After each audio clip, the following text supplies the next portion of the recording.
Калі тэатр пачынаецца з вешаўкі, то вытворчасць гомельскіх касцюмаў з эксперыментальнага цэха. Гэта сэрца інавацыі, адпраўная кропка турыстычнага маршрута. Як размясціць лекала так, каб адходаў было менш, а таксама вялізнае абсталяванне, сапраўднае месца прыцягнення. Это перьевой плоттер. Он рисует нам лекала раскладки, которые мы запускаем с наших рабочих мест. Наступны крок – падбор тканіны. Звыш сотні ўзораў на любы густ. Багацце выбару ацэньваюць і турысты. Кожны адрэзак праходзіць строгі кантроль, каб адпавядаць якасці беларускіх тавараў. Тканіна со склада отправляется на участок подрыхтовки сыровины. И тут уже важно зоркое вока специалиста, бо под великой колькостью светла проверяются недохопы ткани. До речи, такую працу пропонуют прорабить и туристам. И, як показывает практика, справиться с этой задачей довольно складана.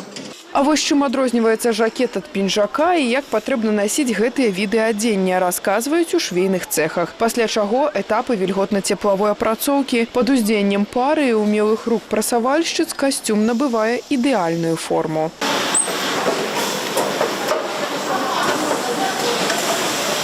Адчуць сябе часткай вялікага тэхналагічнага працэсу толькі за некалькі месяцаў бягучага года змаглі каля 200 чалавек. За мінулы год гэта лічба дасягнула амаль 1000 чалавек. Уже третий год подряд мы сотрудничаем с управлением образования Гомельского облсполкома. Наши учреждения, городские и областные, могут записаться на организованную экскурсию в электронном формате.